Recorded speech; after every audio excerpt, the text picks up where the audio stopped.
자, 이번 시간부터 이제 우리가 해야 될 게, 반도체 공학이요. 전자공학입니다.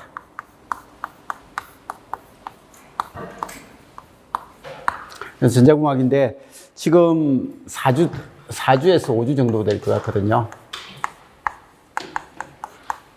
5주 정도 되는 이 기간 동안 그냥 우리가 수업을 해 나갈 건데, 일단 모든 걸 다 할 게 아니고요. 이 전자공학은, 전기를 하는 사람들요. 전기를 하는 사람들은 가능하면 다 들어주셔야 될 거고요. 전자를 하는 사람들은 이 수업을 안 듣고 나중에 이제 전자공학 단원별 문제풀이 수업을 들으셔도 됩니다. 들으셔도 되는데, 지금 이 시간에 우리가 하려고 하는 것은 그냥 기출 문제입니다.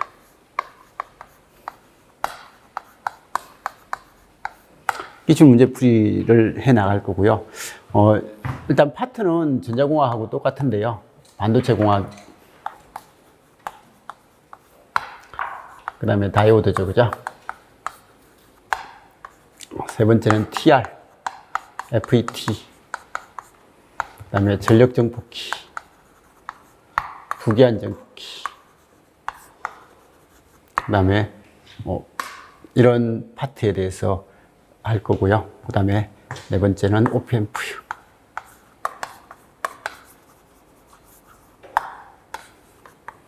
발진. 근데 발진도 문제가 거의 없어가지고 여기서 발진까지 아마 추가할 것 같습니다. 그래서 발진을 집어넣어가지고 할 거고요. 그 다음에 여섯 번째가 디지털 논리지구죠.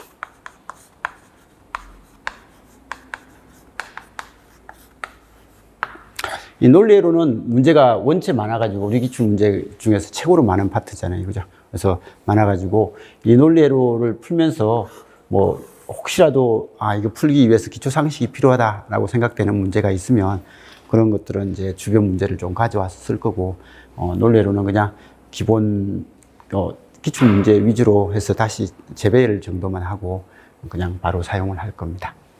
그래서 아무튼 이번 시간에 우리가 5주 동안, 4, 5주 동안 해야 될 게 이건데, 일장 반도체는 전기를 하든 전자를 하든 상식을 좀 알아야 된다는 입장에서 제가 여기서는 이론을 조금 가져왔습니다. 그냥 기본 문제를 몇 개 가져왔습니다. 가져와서 그냥, 전기를 하는 사람들도 그냥 이런 용어는 들어보는 게 좋겠다 싶어가지고 하는 거고요. 그래서 여기는 기본 문제 조금 하고, 그 다음에 기출 문제 이렇게 다루게 될 거고요. 그 다음에 2장 다이오드는 사실 전기하는 사람들한테 더 필요할 수도 있습니다. 전력전자 파트에서 거기 정유기 파트, 그죠? 정유기 내용이 다 전력전자 파트인데 그 전력전자 파트의 문제가 생각보다 많이 나오거든요. 그래서 이쪽은 다이오드는 이불로 그냥 전기나 전자하는 사람들도 당연히 들어야 되겠지만 전기도 당연히 들어야 돼가지고 이 부분은 나중에 우리 7, 8월에 전자공학 단원별 기출 문제 풀 때 거기는 이제 전기직 하는 사람들은 잘 안 들어도 될 것 같기도 해요. 그냥 전자하는 사람들만 열심히 들으면 되는데 그때 이 2장은 그때 수업 안 할 겁니다. 지금 이걸 한 걸 그대로 대치를 할 거예요. 대치를 해서 그냥 할 거니까 봐주시고, 작년에 기출 문제를 봐도 여기 기출 문제는 전기에서 나왔습니다. 전기에서 나오는데 그게도 쉬운 파트도 기본 파트도 아니고 저 클램프 문제가 나와가지고 조금 알면 좋은데 보면 당연히 알 수 있는 답인데 그래도 이런 문제가 나오니까 한번 좀 봐두셔야 되고, 그래서 전기도 이쪽은 잘 열심히 해야 될 것 같으니까 그냥 같이 봐주시면 되고요. 그 다음에 3장을 그냥 퉁으로 했는데 원래 전자에서는 이게 제일 많잖아요. 그죠? 전자에서는 이게 시간을 꽤 많이 잡아먹는 부분인데 이거 하루면 끝날 것 같아요. 그러니까 기출 문제 쭉 풀면서 거기에 기출에 나왔던 기본 문제 몇 가지만 가져와서 이거 좀 정리를 해보고 할까 생각 중인데 문제도 많이 가져오지는 않을 겁니다. 그래서 이렇게 해서 그냥 기출 문제 위주로 해서 쭉 풀이를 해 나갈 겁니다. 그래서 그 전자하는 사람들은 기출 확인 정도 한다라고 그렇게 생각을 하시면서 봐주시면 될 겁니다. 그리고 4장 오프앰프는 전기든 전자든 그래도 좀 나오는 편이고, 이것도 기출 문제가 기출 문제를 풀다 보면 내용이 좀 많이 군데군데 내용이 있어가지고 내용 정리를 하기는 적절하겠더라고요. 그래서 기출 가지고 풀고 그냥 기출 문제 정리하고 기본 문제 필요하면 조금 가져오겠지만 거의 필요 없겠더라고요. 정리를 하다 보니까.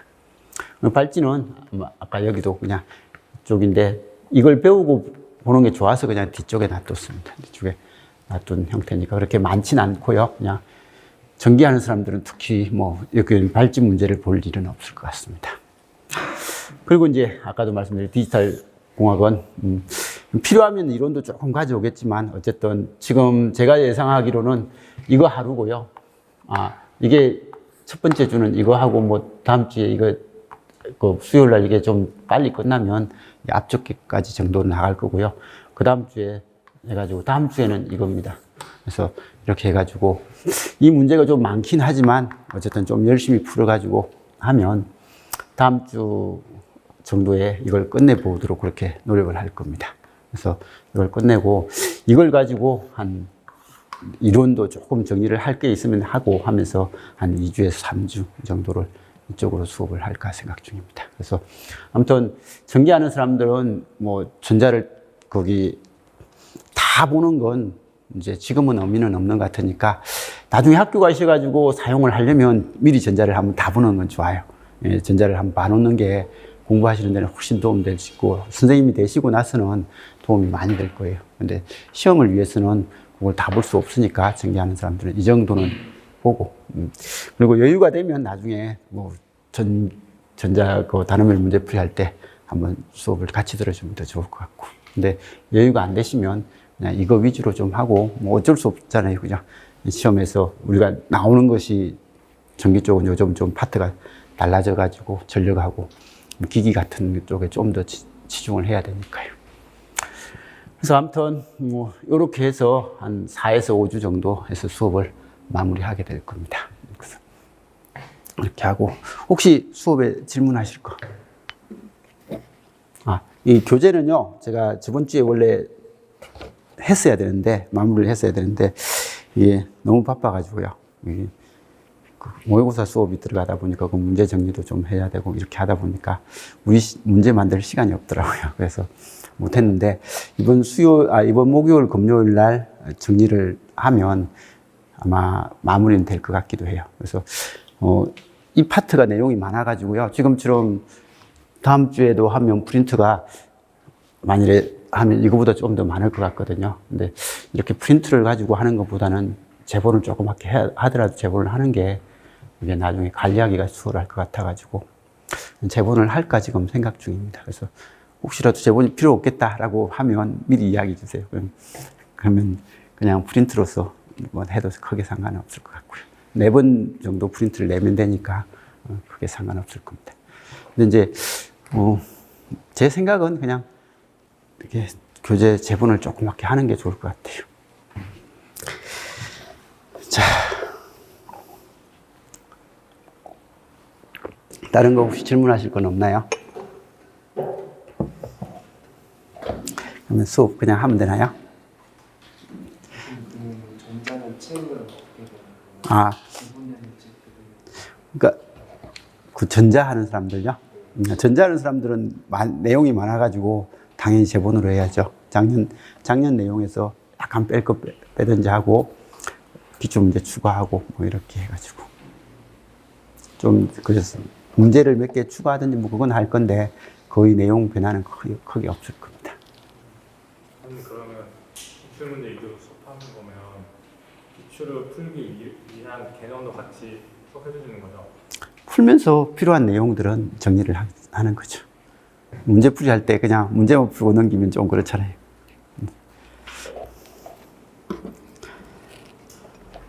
다른 질문 없죠? 여기는 전기예요, 전자예요? 전기요.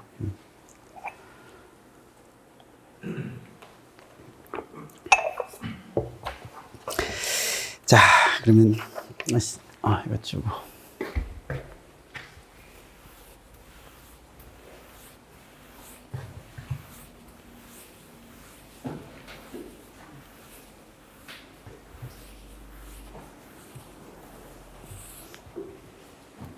내년에는 이 수업은 안 할 것 같아요. 이제 이 수업은 보세요라고 하고 끝날 것 같아요.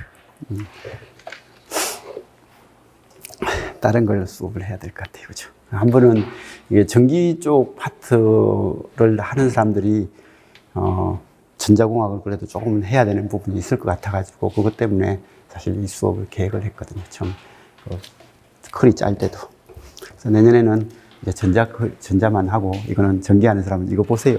라고 하고, 그냥 넘길 겁니다. 자, 그러면 시작하겠습니다. 자. 반도체 공학 첫 번째요. 자, 여기 내용 정리는 그냥 문제 쭉 풀면서 그냥 우리 아는 상식들 이야기하고 그렇게 마무리하는 걸로 합시다. 다음 물음에 답하십시오라고 이렇게 되어 있는데요. 전자의 전하량 얼마든가요? 이건 암비죠, 그죠? 시험에 나오든 안 나오든 적어도 우리 쪽을 가르치는 사람들은 이건 암기입니다. 그래서 1.602 곱하기 10의 마이너스 19성 쿨롱이다. 근데 마이너스 전기를 띠는 것은 말을 안 해도 된다고 했죠, 그죠? 전자는 그 자체로 마이너스라는 의미를 가지고 있어가지고. 전자의 질량은 얼마든가요? 전자의 질량은? 다 까먹었죠, 그죠? 이제 한번 다시 생각한다고 생각하고 9.1 곱하기 10의 마이너스 31성 킬로그램. 이 정도의 질량이 되더라 라는 그 정도 봐두시고요. 양성자의 진화량은요, 이걸 E 마이너스라고 한다면 이건 E 플러스라고 할게요. 양성자의 진화량은 얼마요? 1.602 곱하기 10의 마이너스 19성 쿨롱이다 라고 하는, 이건 진화량은 똑같죠, 그죠? 부호만 플러스입니다. 그리고 양성자의 질량은요, 전 못 외운다고 했습니다. 양성자의 질량은 전자의 질량보다 얼마요? 약 1840배 정도 크더라. 이것만 알고 있습니다. 전자의 질량이 이거니까. 문제보다 1840배를 곱하면 수치가 얼마 나오죠? 이거 1.76인가요? 1.67인가요?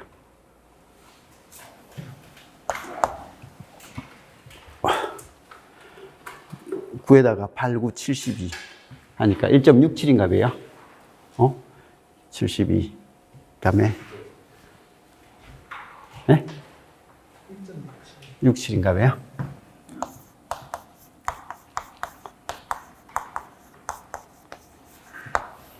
그래서 이런 수치를 뭐 알고 있으면 더 좋을 것 같은데, 이것까지는 몰라도 상관없습니다. 상관없고요. 그다음에 여기는 없는데 중성자요. 얘는 양성자고요. 얘는 전자잖아요, 그죠? 그럼 여기 중성자. 중성자의 진화량은 얼마죠? 중성자는 진화량이 없다고 했고요. 중성자의 질량은요? 중성자의 질량은? 이건 양성자의 질량하고 같더라 라고 해가지고 얘는 M 플러스하고 같은데요. M0라고 하고요. 이 제로. 그래서 이거는 1.67 곱하기 10의 마이너스 27성 킬로그램. 이런 형태가 구성되어 있는 게 기본 형태죠. 그래서 우리는 가운데 핵이 있고, 그죠? 원자력 구조를 하면 핵이 있고, 핵 주위에 이렇게 전자가 도는 구조가 되어 있다.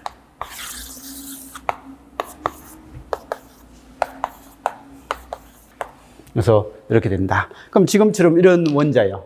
원자가 주변에 전자가 4개 돌고 6개가 돌고 있으면 가운데 양성자가 6개가 있더라.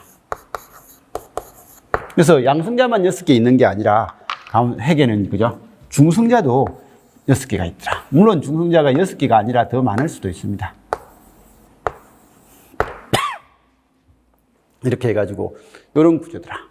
그래서 이게 양성자의 개수가 6개니까 얘는 원자 번호 몇 번요? 6번.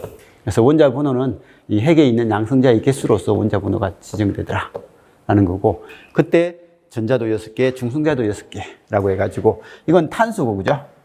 탄소는 12번, 원자 번호는 6번인데요. 여기 원자 번호고, 여기는 질량수죠. 질량이라고 합니다. 질량수라고 하는 이 질량수가 양성자 하나의 질량의 12배다 라는 그런 말인 거예요. 그래서 12배고, 그래서 이게 6 더하기 6. 양성자의 개수는 여기 있으니까 나머지 중성자가 6개 있다 라는 그런 말을 하는 게 요 원자 기호죠. 그죠? 그래서 이런 기호에 대한 개념 정도는 좀 알고 있는 게 좋아요. 그래서 이런 거고. 그래서 이게 원자 번호가 지금 낮은 애들은요, 양성자의 개수하고 중성자의 개수는 대부분 같아요.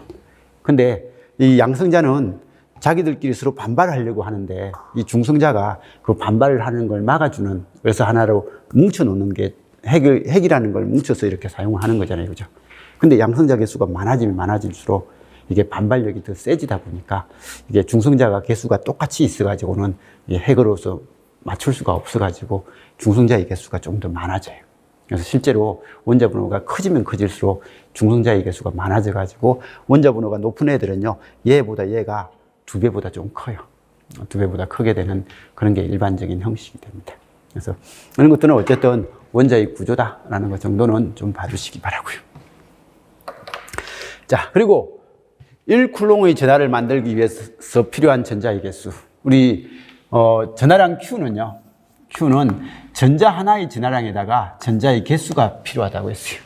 그래서 총 전하량이라는 것은 전자 하나의 전하량에다가 거기다가 전자의 개수를 곱하면 그게 만들어지는 총 전하량이 된다. 이렇게 되니까 그럼 이게 1.602 곱하기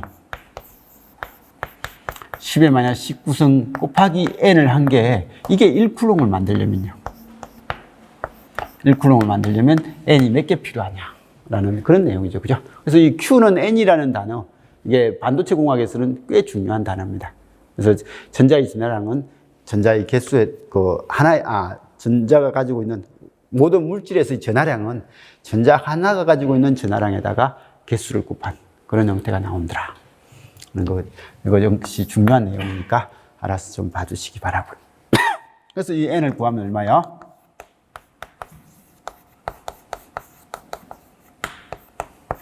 이렇게 돼가지고 이게 6.24 곱하기 10의 18성계. 전자 요만큼 개수가 모이면 우리가 알고 있는 1쿨롱이라는 이런 단어가 만들어지더라 라는 거, 이것까지도 좀 기억을 해 놓으시면 좋을 것 같고요. 그리고 이제 1일렉트론 볼트. 이 일렉트론 볼트라는 단어는 사실 전기를 하는 사람들은 쓸 일이 별로 없어요. 이건 거진 반도체 공학이고 전자를 하는 사람들만 대부분 쓰죠. 그죠? 오히려 전기하는 사람들은 일렉트론 볼트가 아니라 메가볼트, 뭐 이런 큰 전압이 필요한 거죠. 그죠? 그래서 이렇게 하는데, 그래도 하나 상식으로서 봐주시고, 이 상식에 나오는 단어가 뭐요? Q는 좀 전에 NE도 Q입니다. 그 다음에 Q는 IT도 Q입니다. 그리고 Q는 CV도 Q예요. 근데 이거 말고 Q하고 관련된 것은요, 여기 W는 QV에서 Q는 뭐냐고요? V분의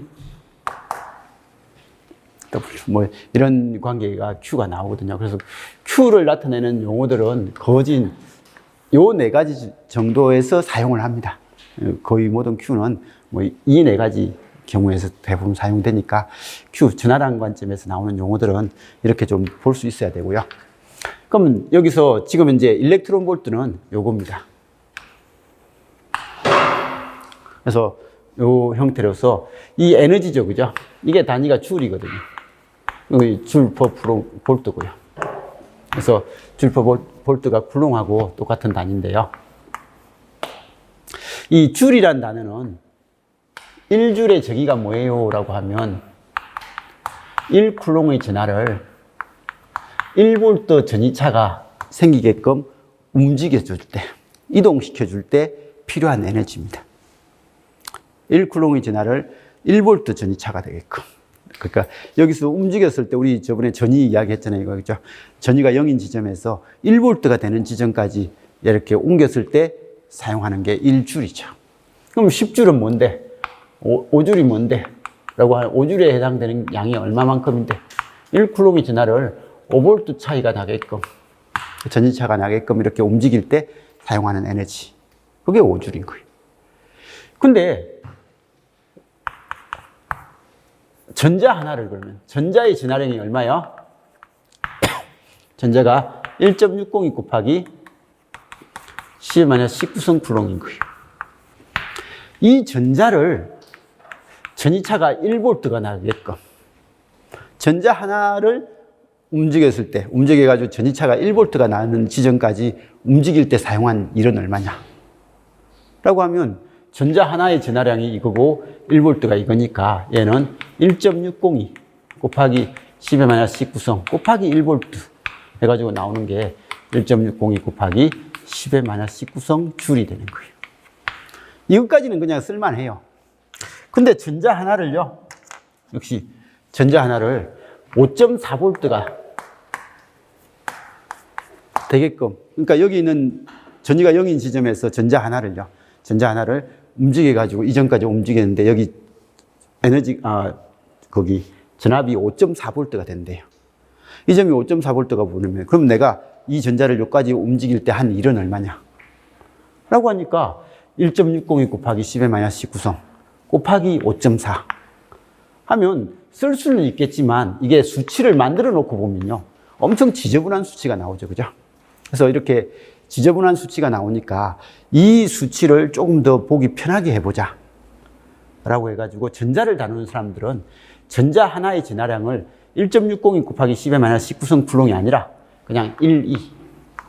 전자 하나의 진화량을 1, 2로 두는 거. 그래서 일렉트론 하나의 진화량이다라는 그런 개념을.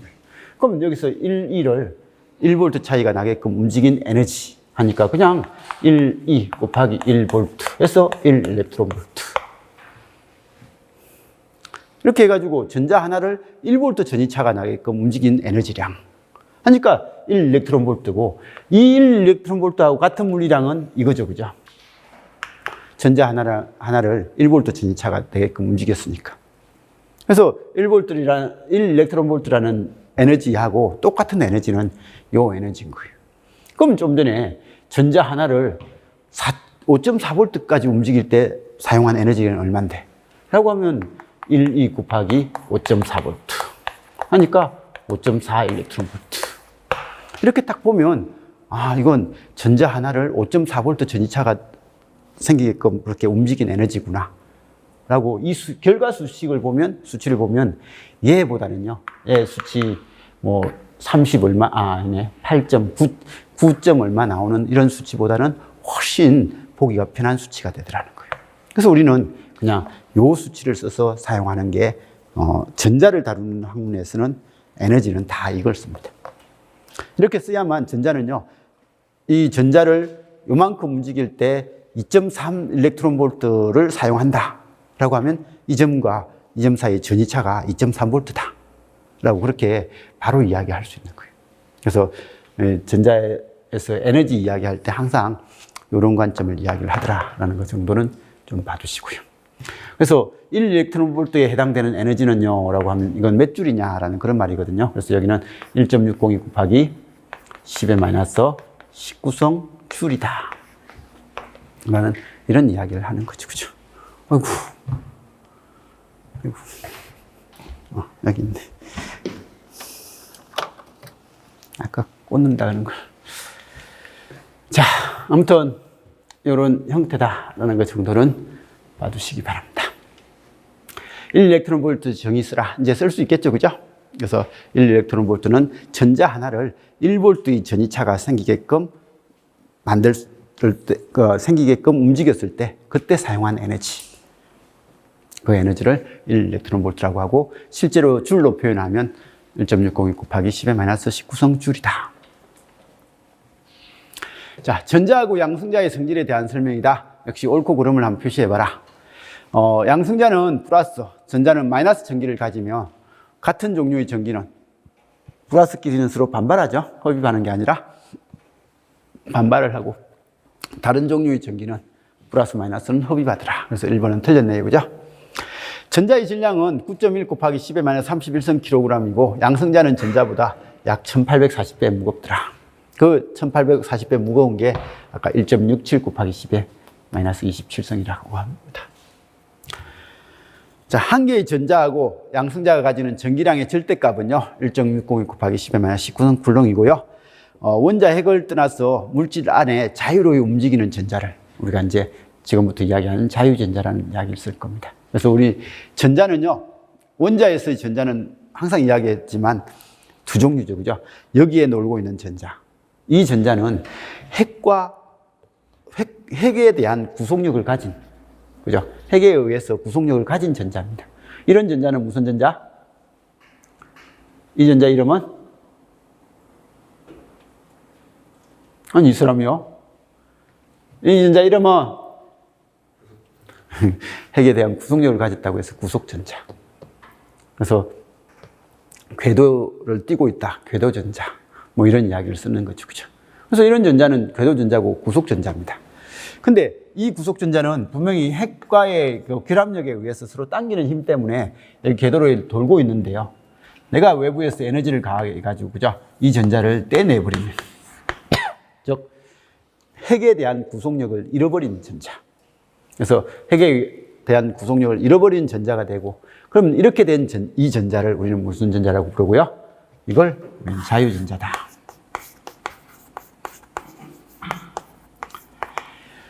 라고 하고, 그러면 이때는 이 공간은요, 이 공간은 구속전자가 있어야 될 자리가 지금 이제 빈 공간으로 존재한다. 그래서 있어야 될 자리에 비어있는 공간이다 라고 해서 우리는 이걸 뭐라고요? 전공이다. 홀이다. 그죠? 홀이라는 이런 용어를 씁니다. 그래서 자유전자다라고 하는 단어하고 이 구속전자라는 단어, 그리고 전공이라는 단어, 이런 것들을 좀 구별해서 사용을 해주시면 좋겠습니다. 그래서 원자핵을 떠나서 물질 안에 자유로이 움직이는 전자를 우린 자유전자라고 하고, 전기에서 전자가 흐른다, 뭐 이런 이야기를 할 때는 100% 이겁니다. 근데 이제 우리 전자에서는요, 반도체에서 전공도 좀 봐야 되고 하니까 이 구속전자에 대한 개념도 조금은 알아야 되죠. 그죠? 전자를. 이런 것들은 봐두시고요. 원자에서 양성자의 숫자하고 원자 번호는 같더라. 그래서 양성자의 숫자가 실제로 이 원자 번호에 해당되는 그런 내용이더라. 이건 좀 알고 있으면 좋겠죠?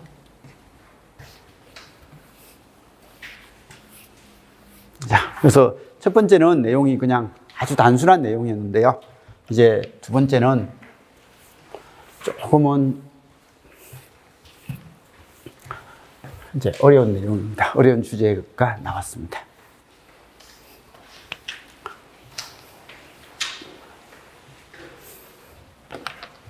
반도체죠, 그죠? 다음은 반도체의 일반적인 용어들이다. 각각의 내용에 대해서 설명하고 있는 것은 뭐냐라고 했는데, 일단 바로 어려운 용어가 나와봤습니다.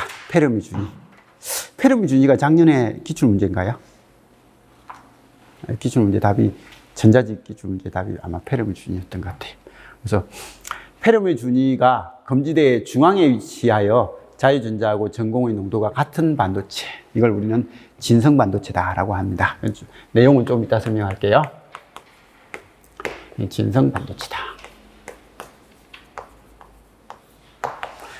전도대에 있는 자유전자가 에너지를 잃고 전공에 의해서 다시 잡혀서 전공을 채운다 라고 하는데, 이렇게 하는 것을 전자하고 전공이 이제 같이 만나는 재결합 과정이라고 하죠. 그죠? 재결합이라고 하고, 일렉트론하고 홀이 쌍으로 소멸된다라고 해서 쌍소멸이라고 합니다.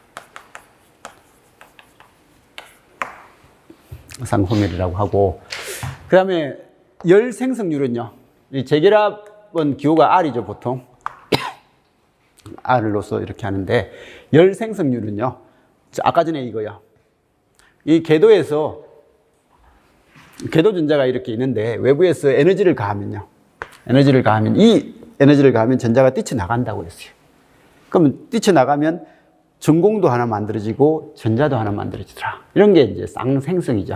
쌍생성이고, 이때 이 가하는 에너지가 열 에너지가 가해졌을 때 이런 현상이 생기면 이걸 열생성이다라고 하죠. 그죠? 열에 의해서 생성되는 거. 이 전자가 다시 이렇게 들어오는 과정. 이렇게 들어오는 과정이 재결합 과정이죠. 그죠? 그래서 재결합 과정이고, 여기는 열생성 과정이다. 그래서 열생성 과정이라는 말은 이런 거고, 그래서 열생성률과 재결합률 R이 같으면, 그러니까 어떤 물질을 탁 처음에 엄청 온도가 낮은 곳에 보관하고 있는 물질을요, 상온으로 탁 던져주면요. 상온으로 갖다 놓으면, 냉장고 안에 보관되어 있던 걸 상온에 갖다 놓으면 처음에는 주변에 열이 가해지고 있으니까 전자가 뛰쳐나오는 게 많아집니다. 많아지는데 어느 정도 전자가 뛰쳐나오면요. 이게 가다가 보면 부딪히거든요. 부딪히면 또 에너지를 잃어요. 에너지를 잃으면 다시 그 제자리로 들어가 버리는 거예요. 그러니까 그 주변에 있는 빈 공간으로 전공으로 이렇게 들어가 버리는 과정이 생기는 게 재결합입니다. 그래서 처음에는 당연히 낮은 온도에 있던 애를 높은 온도로 탁 올려놓으면 열 생성이 많아지는데 차츰차츰 열 생성이 많아지다 보면 이제 재결합이 조금씩 증가 하다가 어느 순간 되면 열 생성률과 재결합률이 같아지는 이런 상태가 된다 라고 하고, 이런 상태를 우리는 무슨 상태요?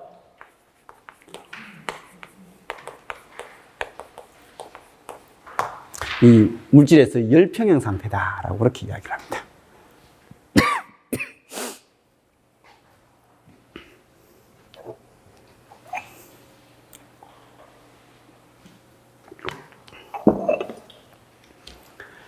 그다음에 실리콘 단결적 반도체에서 P형 불순물 종류, 이제 좀 이따가 설명을 할 겁니다.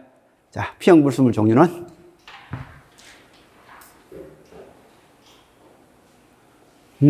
한 개 하나도 없노. 여기는 인 비소리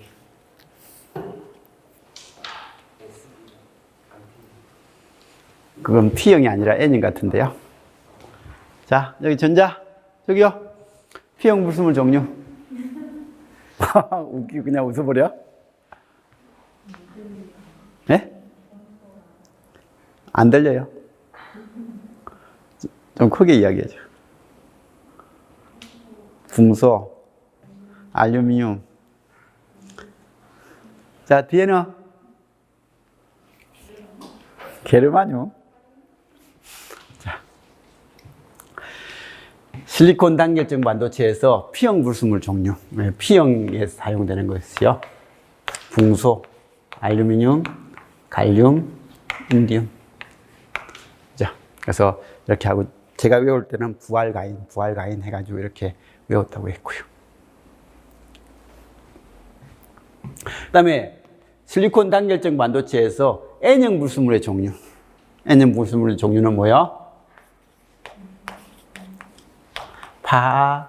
파서비, 그죠?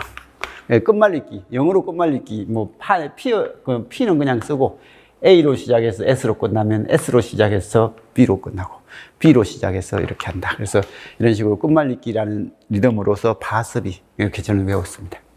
그래서 파서비, 이렇게 해서 파서비, 이런 식으로 그냥 끝말잇기 하는 식으로 외웠거든요. 외웠는데, 어쨌든 이런 종류가 N형 불순물이고요. 이건 삼가원소죠. 원소 주기율표에서 삼가원소고요. 얘는 주기율표에서 오가원소다 라는 이런 내용이었죠. 그죠? 그래서 요 관계 좀 봐주시고요. 자, 그러면 이때 이 내용을 한참 좀 설명을 하고 또 문제를 풀어야 될 것 같습니다. 자, 반도체에서 제일 중요한 핵심은 이 그림을 이해하는 거라고 했어요.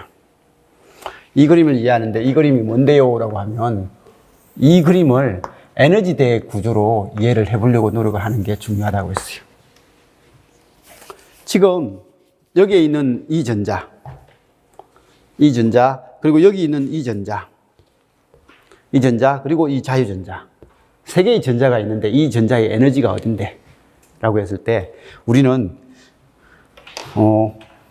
일단 이 에너지를, 이 전자 에너지, 원자의 궤도 중에서 제일 바깥쪽 궤도의 전자 에너지, 그 바깥쪽 궤도의 전자 에너지가 요거다라고 하고, 이 바깥쪽 전자의 궤도 에너지, 이 제일 바깥쪽 전자를 우리 뭐라고 부른다고요? 이걸 가전자다. 밸런스 일렉트론입니다. 그래서 밸류 일렉트론이라고 하는 거예요. 어쨌든 가전자입니다. 가전자의 그 가짜가 가장자리 가짜가 아니고, 그죠? 가치 있는 이라는 가짜라고 했습니다. 제일 가치 있는. 그러니까 원소 그 어떤 원자의 특성을 나타낼 때요.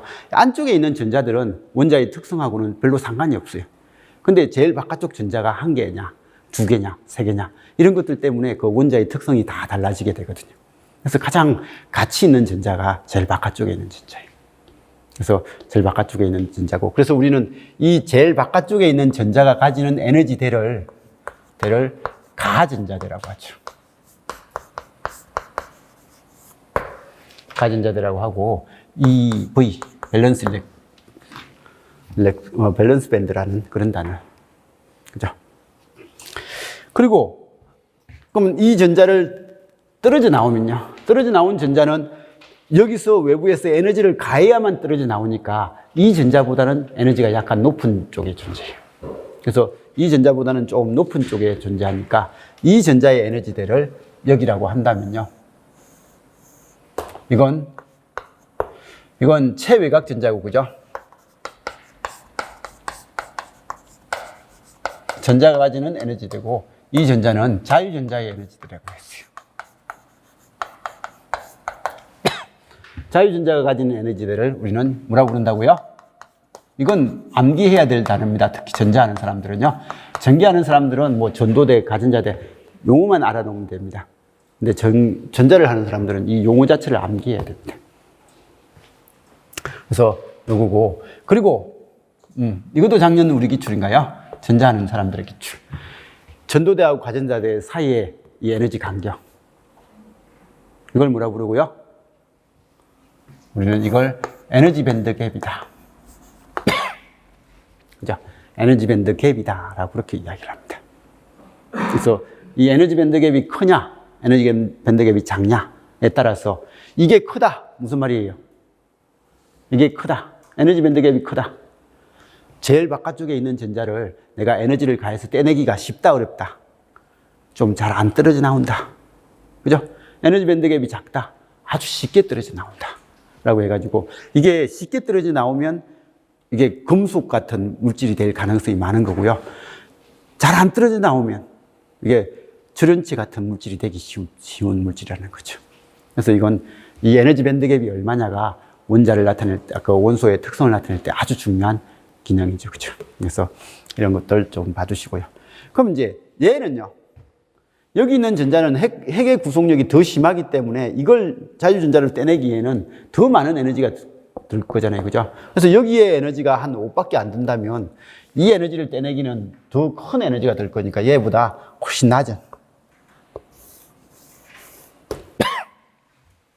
이런 형태. 이건 이제 안쪽 궤도죠. 그죠?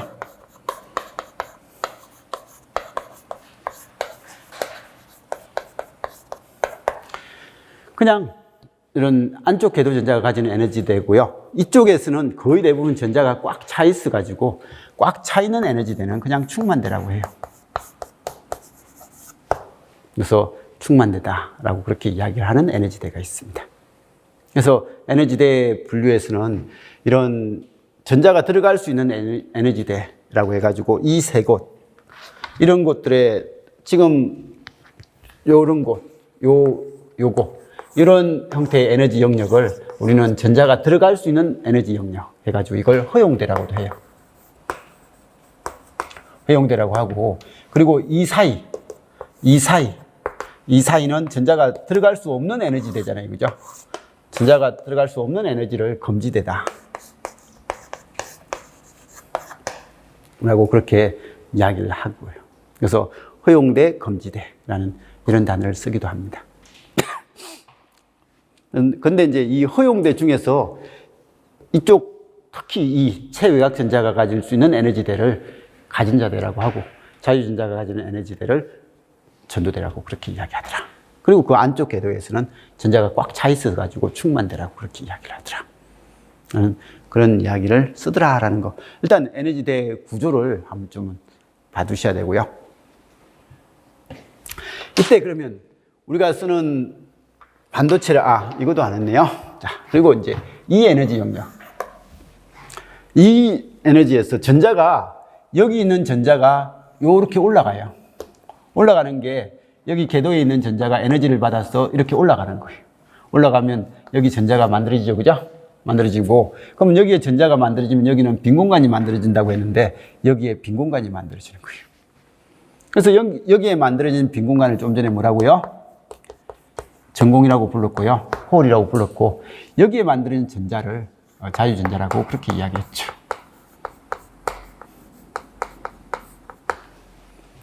근데 이때요.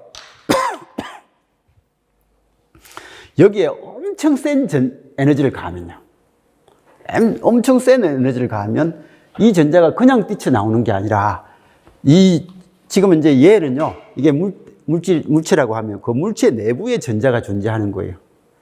존재를 하는데 엄청 센 에너지를 가하면 이 물체 내에 있는 전자가 아예 물체 밖으로 떨어져 나온 거예요. 밖에 떨어져 나온 전자가 존재할 수 있고, 이렇게 밖으로 떨어져 나온 전자를 그림으로 표현하면 여기 있는 전자가 요렇게 올라가는 거예요. 이렇게 올라가는 거고, 이게 요렇게 되는 거예요. 그래서 여기는 여전히 전공이 만들어져요. 근데 에너지를 아주 크게 걸면 얘는 밖으로 떨어져 나와요. 그럼 이때 요거요. 이 높이가 뭔데? 라고 하면 이 높이가 물질 밖으로 전자를 떼낼 수 있는지, 물질 내부에서 존재하게끔, 전자가 떨어져 나온 건 맞는데 물질 내부에서 자유롭게 돌아다니는 건지 아니면 물질 밖으로 뛰쳐나온 건지를 판정할 때 그 판정하는 에너지 준위를 나타내는 거고요. 이걸 우리는 탈출 준위라고 해요.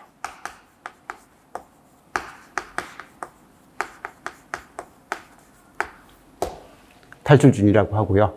실제로 에너지에서 에너지 밴드의 가장 기준을 떼는 0 일렉트론 볼트. 0 일렉트론 볼트의 기준 레벨을 정하는 게 이 탈출 준위라고 합니다. 그리고 여기는 다 전자가 가지는 거니까 마이너스 에너지예요. 그래서 내려가면 내려갈수록 마이너스 에너지가, 마이너스 값이 커지는 거예요. 얘는 마이너스 3, 마이너스 5, 마이너스 10, 뭐 이런 식으로 해요. 그럼 여기서 여기까지 올라갈 때는 이만큼 에너지 차이가 있다. 뭐 그렇게 이야기하는 거고요. 그래서 이렇게 표현하는 형태의 에너지 준이다라는 것 정도도 봐주시고요. 그리고 그냥 용어만 들어놓으세요. 그냥 들어놓으셔야 될 단어 중에 하나가 여기서 뭐요?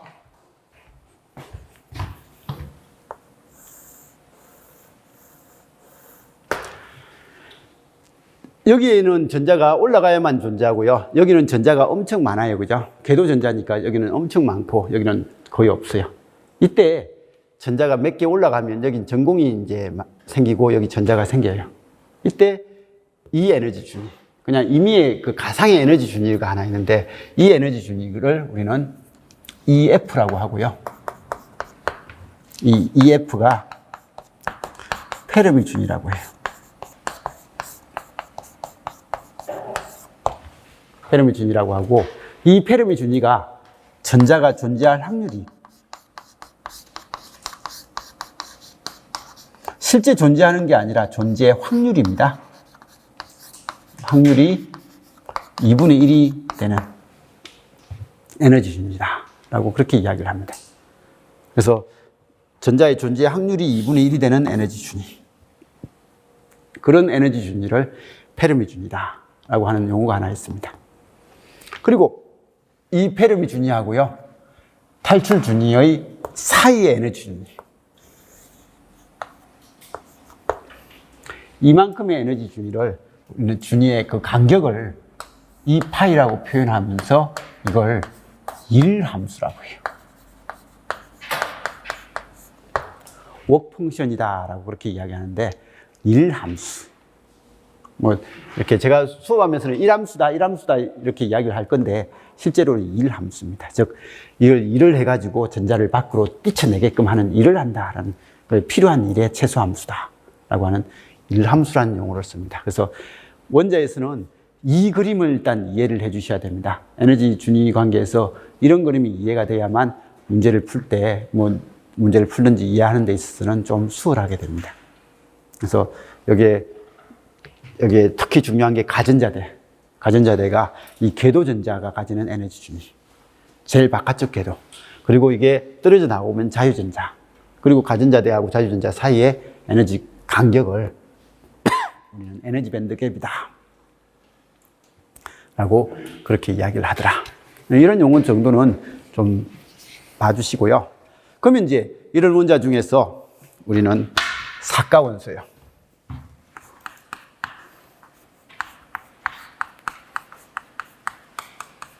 이제 반도체를 할 건데 대표적으로 사가원소가 뭐가 있다고요?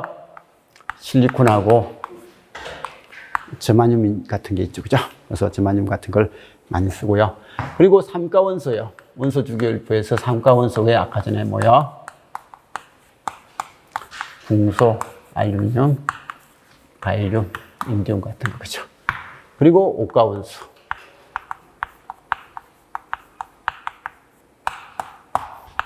포스포러스 인이죠, 그죠? 비소, 안티몬, 비스무스. 이런 옥가원소가 있습니다.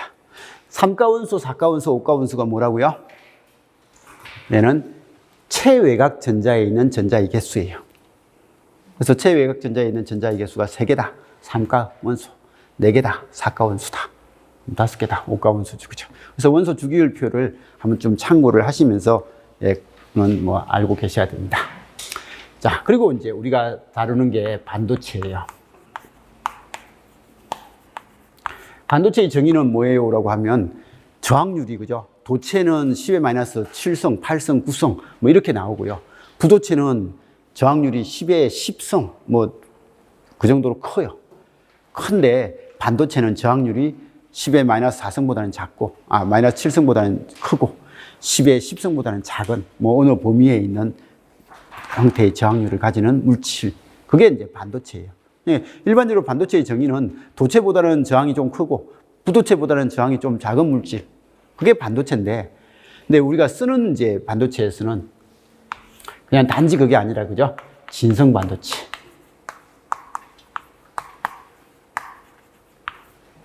진성 반도체라는 단어가 있고요. 그리고 또 무슨 반도체요?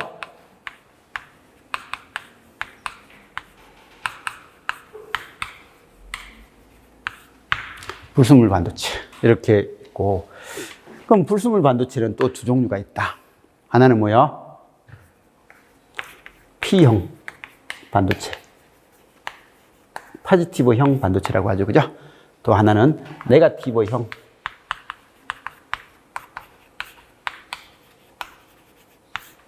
라고 하는 이런 형태가 있다. 그러면 이게 어떻게 다른데? 라고 하면 진성 반도체. 뭐요? 순수한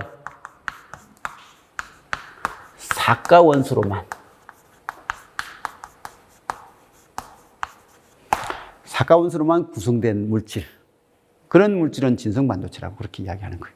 그래서 실리콘으로만 만들어 놓은, 저마늄으로만 만들어 놓은 뭐 이런 형태를 진성 반도체다라고 이야기를 하고요.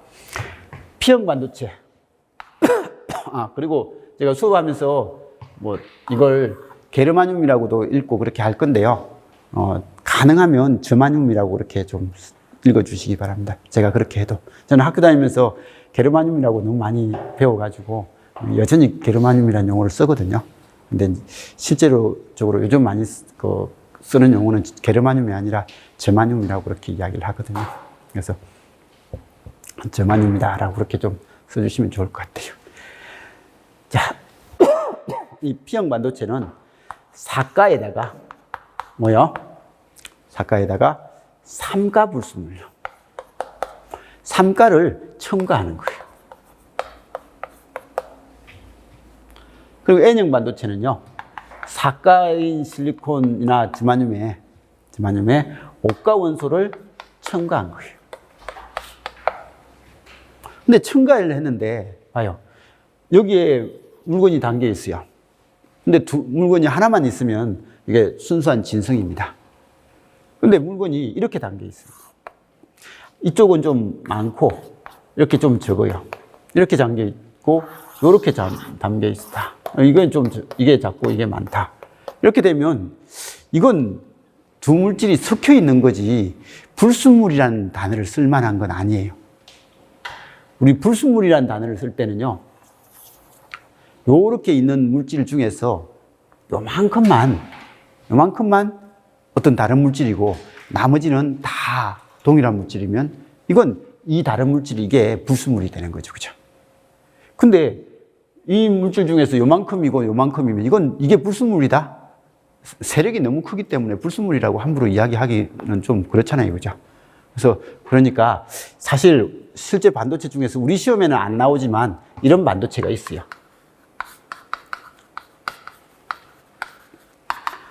반도체 전공을 하면 사실 얘는 그 2학년 때 수업 시간에 끝내고 3학년 기초할 때까지만 이거에 대한 설명을 열심히 하고요. 거의 대부분 이걸 합니다. 반도체 공학을 공부를 하면요. 여기 계신 분 중에서 저기 어디죠? 반도체를 전문으로 하는 학교가 밀양인가요? 그 이전에 학생 중에 하나가 밀양 쪽에 이제 반도체 전문 고등학교가 있더라고요. 그래서 거기서는 이제 이런 반도체도 가르칩니다, 실제로. 그래서 공부도 좀 하시고 그렇게 해야 됩니다. 근데 그 외의 학교에서는요, 이걸 가르칠 일은 없을 거예요. 그냥 요거 위주로만 보시면 되고요. 이게 이런 정도가 되면 얘는 진짜 3가하고 5가를 적당하게 쓸 거예요. 이게 비율이 한 6대4 아니면 많으면 7대3 이런 정도를 섞어서 쓰는 거예요. 그래서 그렇게 3가하고 5가를 섞어서 가지고 만드는 반도체, 그런 반도체는 화합물 반도체가 돼요. 근데 이제 우리가 지금 이 수업 시간에는 이런 화합물 반도체를 쓸 일은 없을 겁니다. 없고 실제 불순물 반도체 위주로 쓸 건데, 이 불순물 반도체는 여기에 요만큼 있는 거, 이런 종류이기 때문에 이 양이 요거에 첨가하는 물질이 요만큼인 거예요. 요만큼이라서 이 반도체를 무슨 반도체야? 불순물 반도체다 라고 그렇게 이야기를 하는 겁니다. 그래서 이런 형태다. 그래서 이런 거고, 그리고 이 사가 원소에 이런 불순물을 첨가한다라는 것을 길게 쓰지 않고 한마디로 쓰면 그게 뭐가 되죠? 이 사가 원소에 3가나 5가 불순물을 첨가해서 이렇게 만든다라는 걸 한마디로 이야기할 때 쓰는 단어가 이런 단어예요. 이 단어 많이 들어봤죠, 그죠? 도핑한다. 그래서 도핑한다는 말 자체가 사가 원소인 그 실리콘 웨이퍼에 3가 원소나 5가 원소를 이렇게 추가해가지고 뭔가의 특성을 변화시키는 이런 과정을 도핑이다라고 그렇게 이야기를 합니다. 그래서 이런 도핑이라는 용어는 이런 거거든요. 이 도핑하는 방법이 두 가지예요. 하나는 확산에 의해서. 확산에 의해서 이제 이렇게 실리콘 웨이퍼가 있고요. 거기에 산가 불순물을 집어넣고 엄청 높은 온도로 열을 가해요. 열을 가하면 이제 실리콘 웨이퍼도 녹고 산가 원소도 녹고, 녹아버리니까 우리가 물질이 녹으면, 그죠? 액체가 돼버리면 물질이 농도가 진한 곳에서 옅은 곳으로 이동이 일어나잖아요. 그죠? 그런 게 확산이거든요. 그래서 그렇게 이동이 일어나고 그 확산 시간을 조절해가지고 이 체인지 되는 원자의 개수 조절을 하는 거. 그런 게 반도체 기술이 되는 거예요. 그래서 아마 반도체를 전공으로 해서 회사 가면요, 다 회사에서 이 장비, 반도체 장비가 좋은 장비다라는 것은 이 확산할 때 온도 얼마 주고 시간 얼마 줬을 때 정확하게 이게 개수 조절을 정확하게 할 수 있는 그런 게 이제 비싼 장비고요. 그냥 대충 하는 것들은 좀 싼 장비가 되는 거죠. 그래서 이런 것들이 좀 반도체 기술에서는 중요한 게 이런 것들입니다. 그리고 이제 또 하나는 이제 요즘은 잘 쓰진 않는다고 하는데요. 원자를 가속시켜가지고 웨이프에 때려요. 때려버리면 엄청 센 에너지가 가면 원자가 실리콘 원자하고 이렇게 때리는 이 원자가 체인지 돼버려요. 즉 심는다고 하죠, 그죠? 임플란테이션이라고 그렇게 이야기합니다. 그래서 임플란트 하는 것처럼 이렇게 해서 원자를 바꾸는. 그래서 얘는 때려주는 원자 개수가 딱 정해져 있으니까 이거 도핑 농도 조절은 아주 수월하게 되는 이런 형태인데, 이 가속하고 하는 장비가 좀 힘들어가지고 요즘은 잘 안 씁니다. 그래서 이런 어쨌든 도핑이 뭐다라는 정도만 좀 기억을 해두시고요.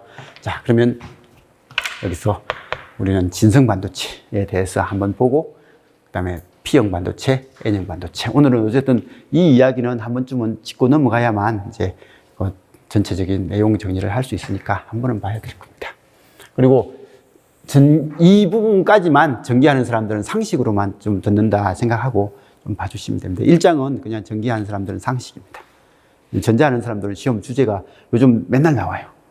일장은 전자하는 사람들 입장에서는 맨날 나오는 거고, 전기하는 사람들은 그래도 나중에 가서 학교 가시면 학생들하고 대화는 할 수 있게끔 뭐 그렇게 좀 해주시면 좋을 것 같아요. 자.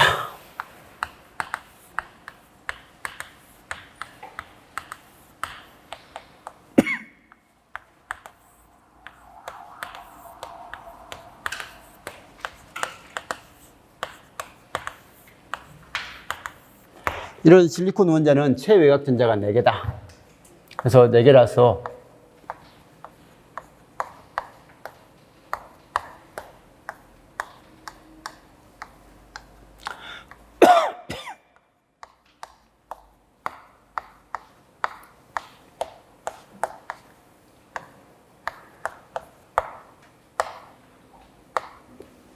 이렇게 될 겁니다.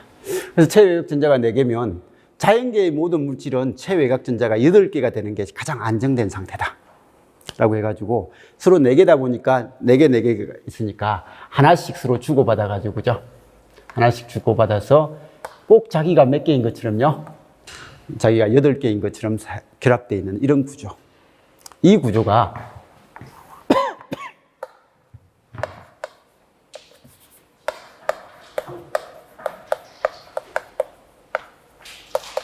그래서 이 단어도 뭐 그냥 기본 아주 중요한 단어죠. 그죠? 공유결합됐다라고 그렇게 이야기를 합니다. 이런 공유결합된 거, 평면에서는 이거지만 사실은요, 입체적으로 보면 이 그림 아니에요. 이 그림 아니고, 거기 정사면체 있죠. 요즘은 잘 안 나오는데, 예전에 나왔던 그 우유곽 같은 거, 이런 우유 있었잖아요. 그죠? 모르나요? 어쨌든 이런 형태의 사면체인데, 이 사면체 구조로서 이렇게 이런 형식이 되어 있는 거예요. 서로 하나씩 주고받고, 하나씩 주고받고, 하나씩 주고받고, 하나씩 주고받고 하는 뭐 이런 형태로 되어 있대요. 아주 결합이 단단한 구조입니다. 실제 다이아몬드가요, 탄소가 이렇게 결합되어 있어요. 탄소도 최외곽 전자가 4개거든요. 사가원소거든요. 사가원소인데 실리콘도 마찬가지지만 어쨌든 이런 거고, 그래서 탄소에서는 사실 전자를 떼내기도 쉽지가 않아요. 너무 결합이 단단해가지고. 그래서 이렇게 되는데 실리콘에서는 그래도 떼낼 수 있는 형태가 되니까 실제 떼내고 사용을 합니다. 자, 그러면 이렇게 되어 있는 형태요. 이 형태에서 지금 에너지 준위를 보면요, 여기에 있는 전자들요, 여기 있는 전자들은 여기 있는 전자들이에요. 이 전자들이죠. 그죠? 그러면 이 전자들이 공유결합이 되어 있는데요, 제가 외부에서 에너지를 가해가지고 이거에 전자가 뛰쳐나와요. 그럼 여기에 빈 공간이 만들어진다고 했죠. 그죠? 이 과정이 이 전자가 뛰쳐나와가지고 자유전자가 되고 여기는 빈 공간이 된다 라고 했던 이 과정입니다. 그래서 이게 프리 일렉트론이고요, 이게 홀이 되는 거죠. 그래서 이런 형태가 된다라는 거고, 이때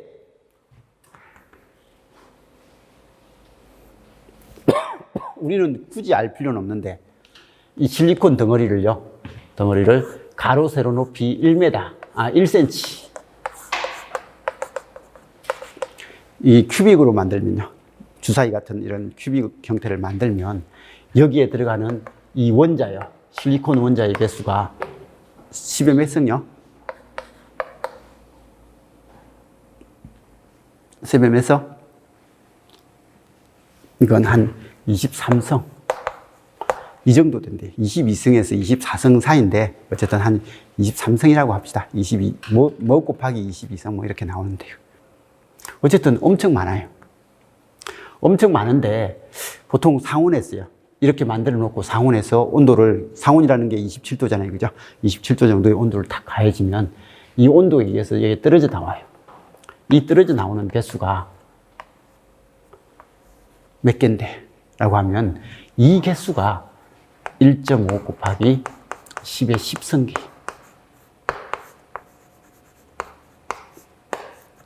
이 정도가 떨어져 나온대요. 그리고 이 개수도 이게 하나가 올라가면 이게 하나가 만들어지니까, 그죠?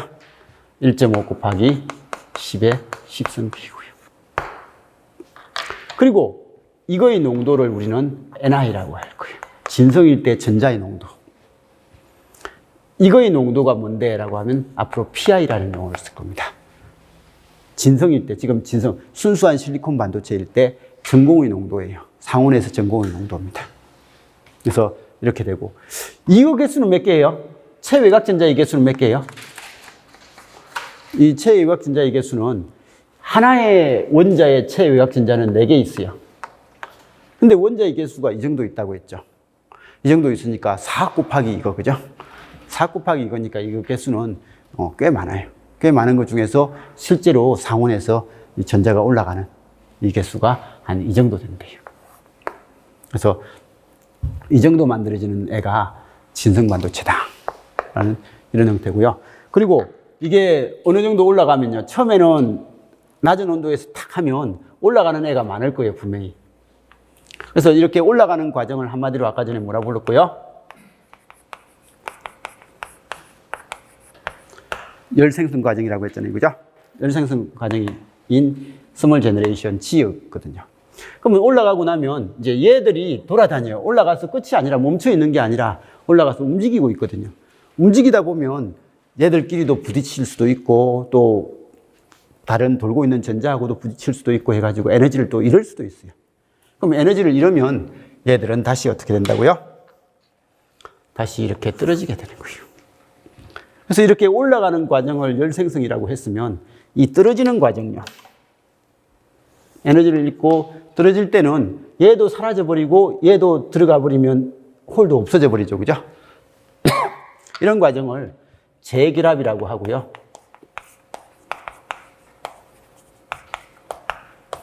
리컴비네이션이라고 해서 R이라고 하죠.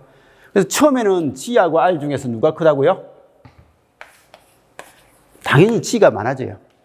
그래서 많아지다가 위가 전자가 쑥 많아지다 보면 이제 얘들이 올라가는데 위에 있는 애들도 부딪혀가지고 떨어지는 애들이 조금씩 많아진다는 거예요. 조금씩 많아지니까 얘가 G하고 R이 같아질 때가 있다는 거죠. 같아질 때가 있고 이 G하고 R이 같아지는 상황을 우리는 아까 전에도 이야기했던 열평인 거예요. 그래서 이런 단어 정도도 좀 기억을 해 주셔야 됩니다. 그래서 열평형이 됐다라고 그렇게 이야기하는 거죠. 그래서 이런 열평이 된 상태에서 상온에서요, 전자의 개수를 세어보니까 이 정도고 전공의 개수를 세어보니까 이 정도더라 라는 그 내용입니다. 그래서 이런 형태다라는 게 이게 진성반도체죠. 그죠? 자, 그러면 N형 반도체는요?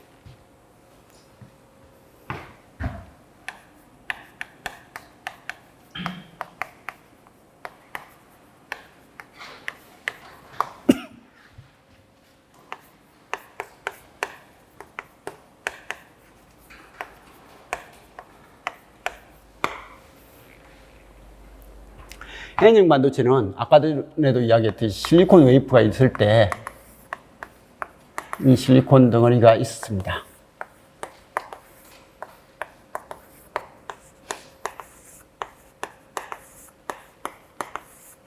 그래서 공유결합이 되어 있습니다.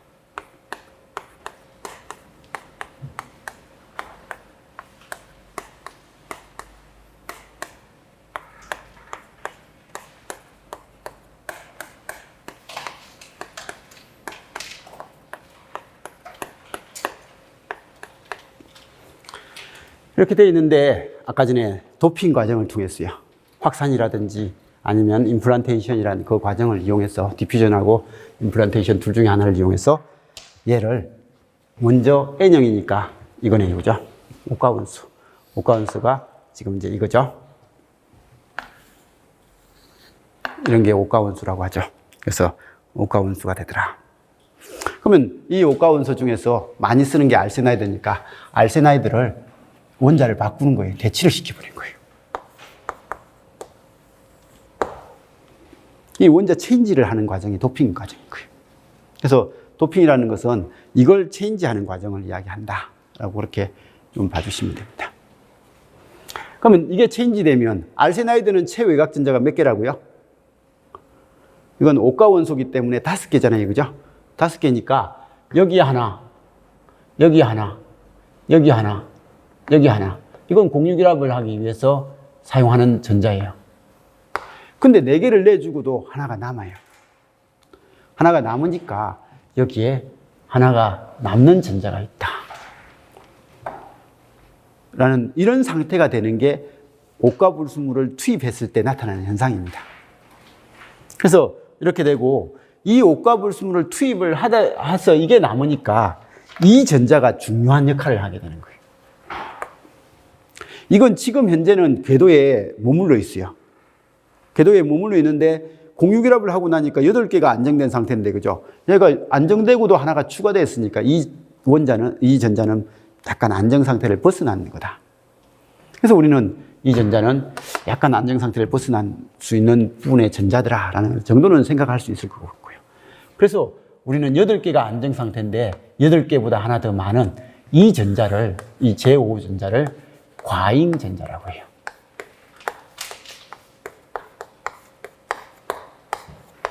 익세스 캐리어다라고 그렇게 이야기를 합니다. 예전 책에서는 잉여 전자라고 그렇게 번역을 했는데 요즘은 잉여라는 단어가 어감이 안 좋아서 대부분 과잉이라는 단어를 씁니다. 그래서 과잉 전자다라는 이런 애가 하나 만들어지고요. 그럼 이 과잉 전자에 의해서 전자가 이렇게 만들어진 상황이 N형 반도체예요. 자, 그럼 얘가 이렇게 만들어졌을 때 이제 에너지 준위가 어떤 식으로 바뀌는지 뭐 이런 것들을 한번 볼 겁니다.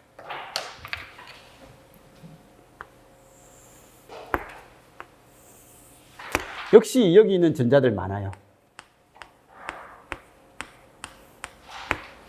여기 있는 전자가 이렇게 올라가면 여기에 전공을 만들죠, 그죠? 이건 이거 가지는 거예요. 여기 있는 전자가 떨어져 나오면요, 여기에 전공을 만들어요. 이건 맞죠, 그죠? 그래서 이건 앞에하고 같잖아요. 진성일 때하고 똑같습니다. 근데 이 전자는 8개로 안정적인 상태다 보니까 이 전자가 없으면요, 오히려 이 원자가 조금 더 안정적인 느낌이 들어요. 그러다 보니까 이 결합력이 다른 전자들과는 차별이 좀 있다는 거죠. 얘는 자유전자가 아주 쉽게 돼버려요. 쉽게 돼버리고 얘는 됩니다. 근데 얘가 이렇게 떨어져 나가버려서 될 때 여기는 전공을 만드는 게 아니에요. 그냥 여기서는 원래는 있던 자리지만 지금은 이제 없어지는 거고 자기 자체로 안정된 상태는 그대로 유지돼 버리죠. 그래서 이렇게 되다 보니까 이 자유전자가 가지는 에너지는 분명히 여기거든요. 근데 그럼 이 궤도전자, 여기에 있는 제5의 전자인 과잉전자가 가지는 이 궤도에 달려있을 때 과잉전자의 에너지는 어딘데? 라고 하면 이 자유전자하고 에너지가 얘는 이걸 떨어져낼 때 이만큼의 에너지를 가했다면 얘는 이거보다 더 작은 에너지를 가해도 떨어져 나오더라는 거예요. 떨어져 나오니까 이때 얘가 가지는 에너지는 어디 있는데? 라고 하니까 그 에너지가 여기 있더라는 거예요. 이 에너지 레벨이 이게 과잉전자가 가지는 이 과잉전자의 에너지 레벨이 여기가 되더라는 거예요. 그래서 이 정도 되고, 그럼 여기 과잉전자가 있었거든요. 여기에 매달려 있을 때는 여기 있는 거예요. 여기 있는 거고, 이게 이렇게 떨어져 나온 게, 이게 돼버리면, 이게 되면서 자기는 없어진 거죠. 없어지는 과정이다. 이게 지금 이제 이 내용입니다. 근데 상식적으로 생각해 보세요. 에너지를 가해가지고 여기 있는 전자가 이렇게, 이것도 몇 개는 올라가잖아요. 그죠?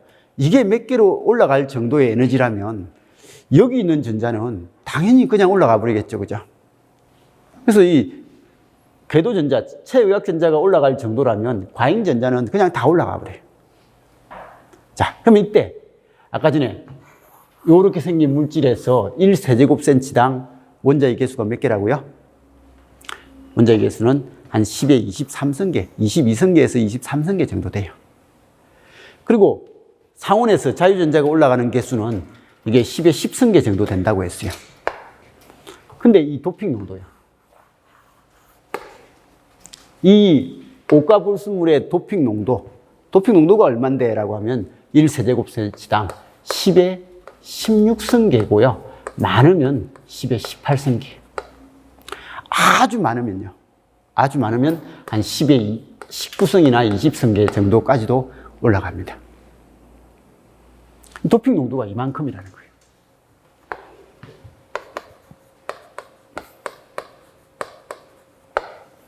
근데 원자의 개수가 몇 개라고요? 10의 22승계에서 23승계 사이거든요. 그럼 10의 22승계 중에서 10의 16승계를 도핑을 했어요.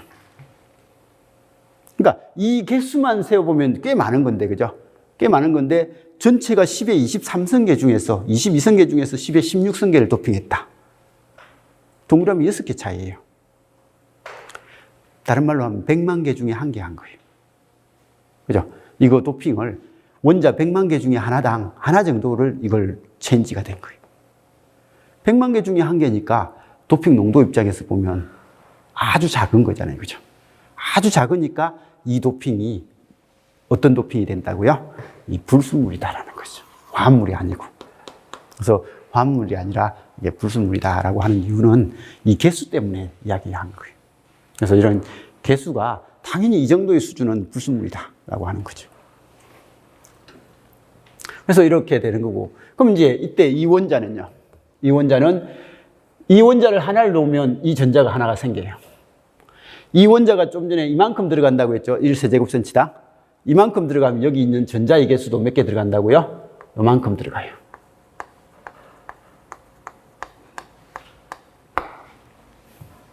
이만큼 들어가니까 그러면 상온이 되면요. 상온이 되면 아까 진성에서는 여기서 올라가는 게 한 10의 10승계 정도 올라가니까 뭐 올라가면 열평형 상태가 된다고 했잖아요. 그죠?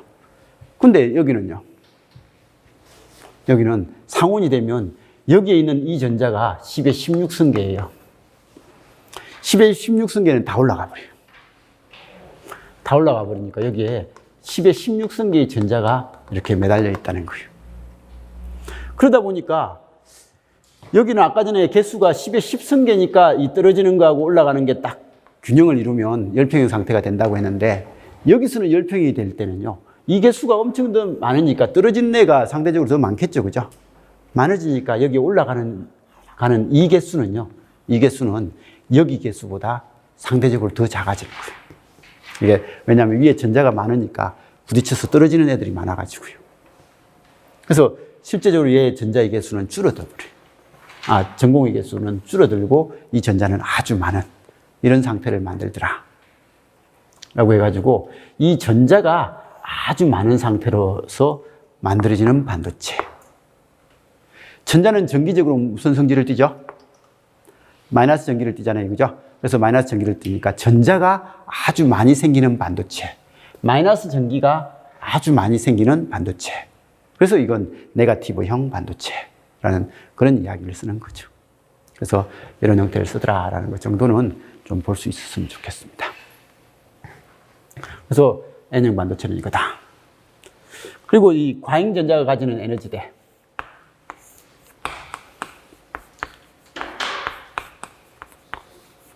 이 과잉전자가 가지는 에너지대. 이 과잉전자가 가지는 에너지대는 다른 말로 보면요. 제가 불순물 투입했잖아요. 그죠? 이 투입하면 얘는요. 전자를 하나 시스템에 보내주는 거예요. 전자를 하나 시스템에 보내준다. 라고 해서 이거 전자를 내어준다.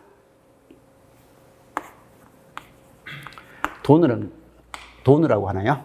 기부한다. 라는 이런 의미로서 돈이라는 단어를 쓰거든요.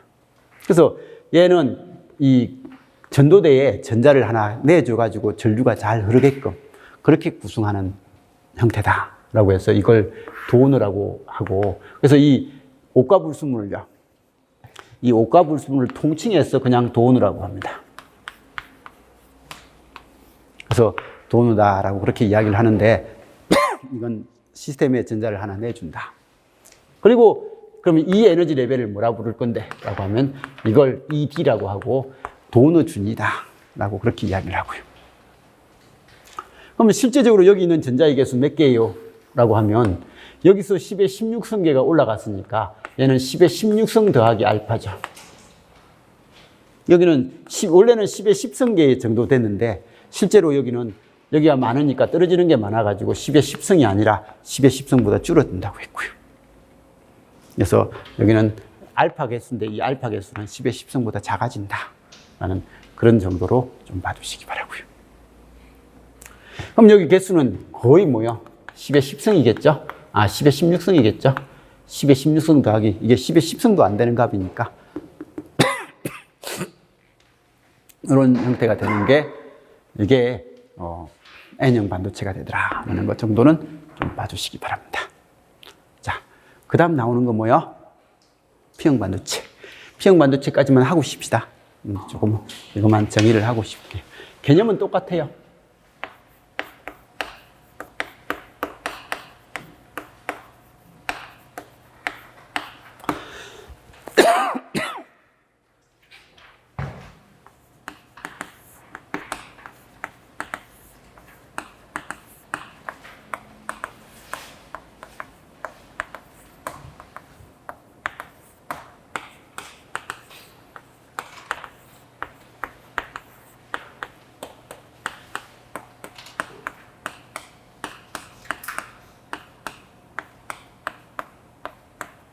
그래서 이것도 공유결합이 되어 있었어요. 이렇게 공유결합이 되어 있는데 역시 도핑 과정을 통했어요. 삼가 원소의 대표적인 게 이거잖아요. 그죠? 부활가인이거든요. 이 중에서 제일 많이 쓰는 게 요걸 거예요. 그래서 갈륨을 많이 씁니다. 그럼 이 갈륨을 여기에 도핑을 시킨단 말은 여기도 원자 체인지를 하는 거예요. 근데 갈륨은 체외곽 전자가 몇 개예요? 3개거든요. 3개다 보니까 이쪽 하나는 이쪽에서 받아서 공유결합해요. 이쪽 하나도 받아서 공유결합해요. 이쪽 하나도 받아서 공유결합을 해요. 근데 자기는 내줄 거 다 내줬어요. 그러다 보니까 나는 내줄 게 없는데 실리콘은 내주고 있잖아요. 그죠? 내주고 있으니까 이런 약간 불안한 상태로서 공유결합이 되는 거예요. 그럼 여기에는 사실 전자가 들어올 수 있는 공간은 하나 만들어져 있잖아요. 그죠? 그래서 공간이 만들어져 있는 이런 상태로 공유결합이 되는 게 삼가불순물을 집어넣었을 때 사용하는 형태입니다. 그러면 이게 이렇게 돼 있다 보니까요. 이렇게 돼 있다 보니까 여기에 있는 실리콘 전자요. 이 전자가 얘를 채워요. 상온이 되면요. 얘를 채워가지고 여기에 들어가 버려요. 들어가 버리면 얘는 이제 8개로 안정된 상태로 딱 들어가 버리는 거예요. 안정된 상태로 내보고. 그리고 여기는요. 원래 있어야 될 전자가 빈자리가 여기 만들어지는 거예요. 이 과정이 삼가불순물을 집어넣었을 때 나타나는 현상이더라. 자, 그럼 이 메커니즘을 역시 에너지 밴드로 한번 봐보세요.